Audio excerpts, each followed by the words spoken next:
Hello friends, मैं गोपाल पटेल आप सभी का स्वागत करता हूं रोज स्टडी यूट्यूब चैनल पर। दोस्तों, आज हम लोग प्रॉफिट एंड लॉस में पार्ट 3 यानी कि टाइप 3 के क्वेश्चनों को कवर करेंगे। तो इससे पहले हम लोगों ने पार्ट 1 और पार्ट 2 में दो टाइप के क्वेश्चनों को बड़े आसान से बड़े आराम से कवर किया है। तो आज है बारी पार्ट 3 यानी कि टाइप 3 के क्वेश्चनों का। मुझे उम्मीद है आपने पहले दो पार्टों को देखा होगा और उस वीडियो से ज़रूर कुछ सीखने को मिला होगा और आपने वीडियो को एंजॉय किया होगा। तो चलिए शुरुआत करते हैं उसी वीडियो सीखने की कड़ी में।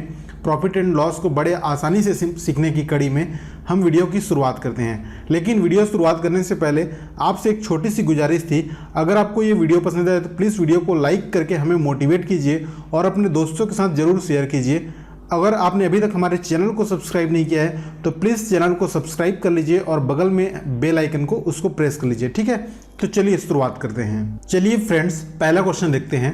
पहला क्वेश्चन है, एक वस्तु को 15% लाभ पर बेचा गया, यदि उसे 27 रुपये अधिक मूल्य पर बेचा जाता तो लाभ 20% हो जाता, तो उस वस्तु का लागत मूल्य कितना है। देखिए दोस्तों, इसमें बोला गया है कि जैसे कि एक वस्तु को बेच रहे हैं तो 15% का लाभ होता है। फिर क्या किया गया, थोड़ा लालच बढ़ा और उसका जो रेट था वो 27 रुपये ज़्यादा कर दिया गया। ठीक है, 27 रुपये उसका जो वस्तु का मूल्य था वो बढ़ा दिया गया।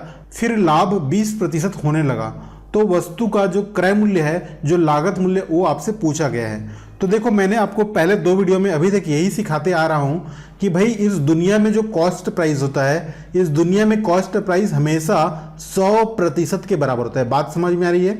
इस दुनिया में कॉस्ट प्राइस हमेशा 100% के बराबर होता है। यदि हम कोई वस्तु को बेच रहे हैं और 10% का फायदा हो रहा है, इसका मतलब है कि हम उस वस्तु को 110% में बेच रहे हैं। किसी वस्तु को बेचने पर हमें 20% का फायदा हुआ, इसका मतलब हमने वस्तु को 120% में बेच दिया।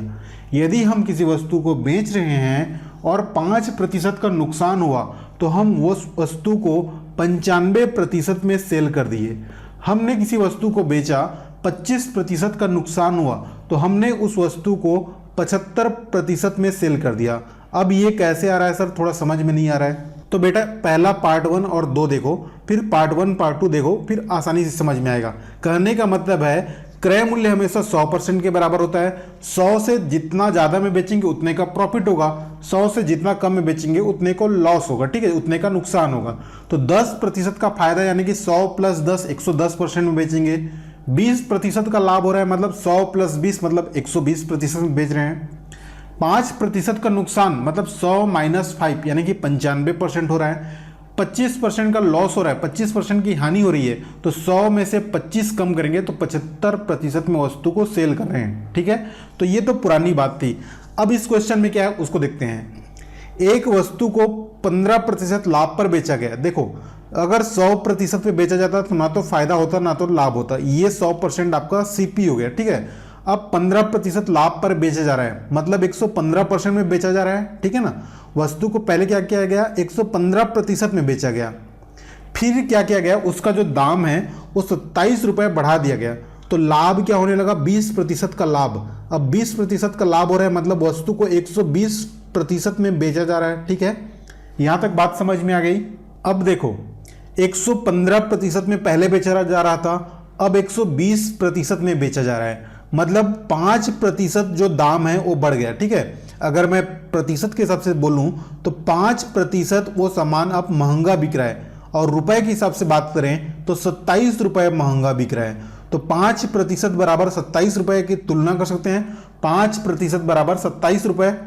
तो हमें क्रय मूल्य निकालना है, उस वस्तु का लागत मूल्य निकालना है, और लागत मूल्य हमेशा 100% के बराबर होता है। ठीक है, तो 100% का मान निकालना है। तो मैंने आपको बताया था 100% का मान निकालने के लिए यहाँ पे x लिख लेते हैं। अब इस x की वैल्यू तिर्यक गुणा करके निकालेंगे।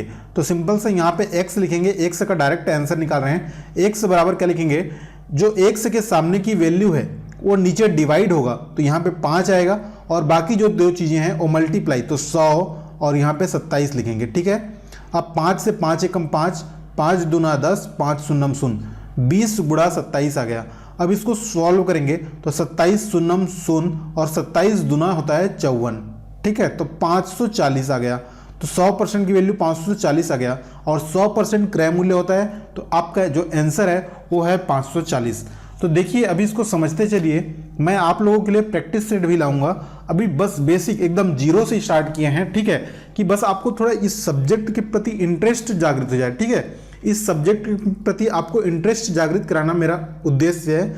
इस वीडियो बनाने का भी वही उद्देश्य है कि भाई आपको मैथ्स में थोड़ा इंटरेस्ट जगे, ठीक है। उसके बाद तो आप स्वयं ही बहुत कुछ कर सकते हो, ठीक है।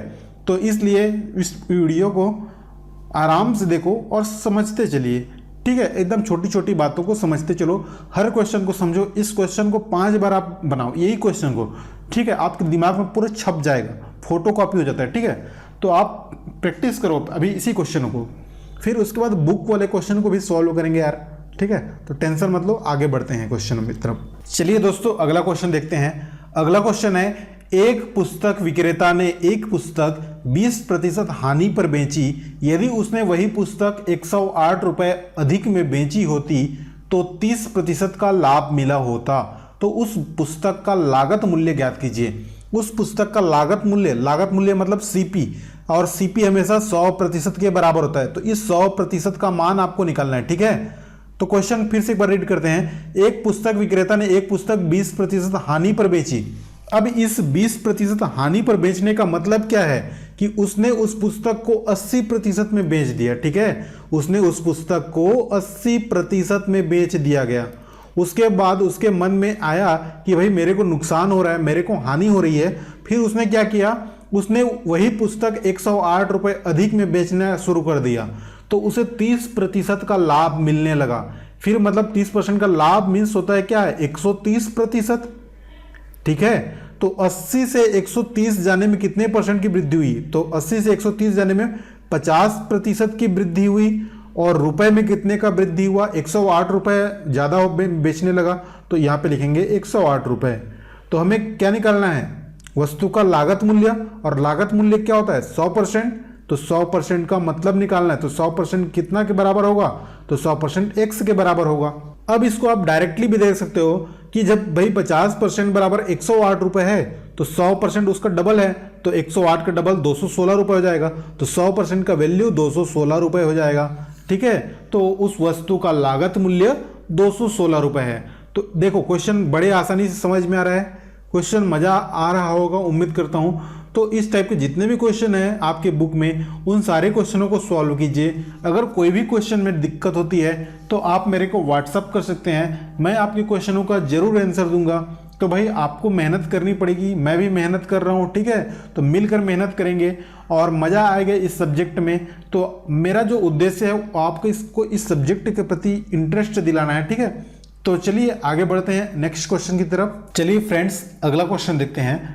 अगला क्वेश्चन है, एक विक्रेता ने एक घड़ी 5% हानि पर बेची। यदि उसने वह घड़ी 27 रुपये अधिक में बेची होती तो 7% का लाभ मिला होता। तो उस घड़ी का क्रय मूल्य ज्ञात करने के लिए बोला गया है, मतलब सीपी निकालना है फिर से। तो सीपी हमेशा 100% के बराबर होता है।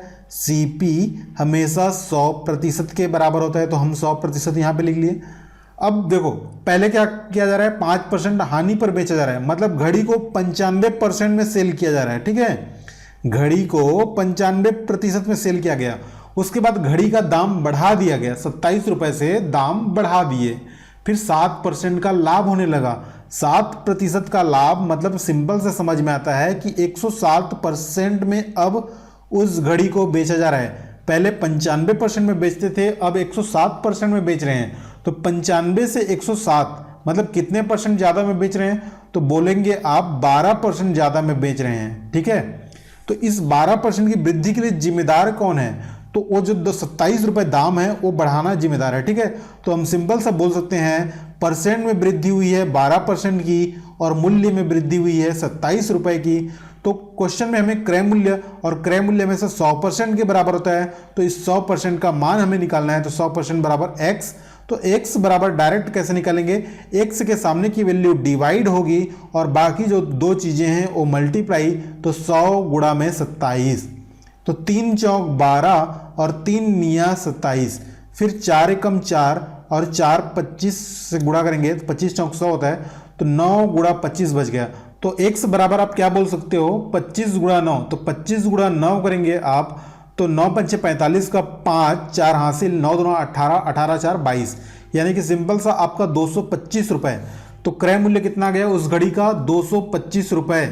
ठीक है, तो चलिए फ्रेंड्स ये क्वेश्चन का आप स्क्रीनशॉट लीजिए और फटाक से इस क्वेश्चन का जो आंसर है वो कमेंट में दीजिए। ठीक है, आंसर जरूर कमेंट कीजिए अगर आपने अभी तक ये वीडियो को यहाँ तक देखा है तो। ठीक है, क्योंकि देखो आप कमेंट करते हो तो मेरे को पता चलता है कि भाई इस भाई ने या इस बहन ने इस वीडियो को देखा है और फिर मोटिवेशन मिलता है कि हाँ इस वीडियो से इनका लाभ हुआ है, इनको फ़ायदा हुआ है। ठीक है, तो इसलिए कमेंट में आप आंसर जरूर दीजिए।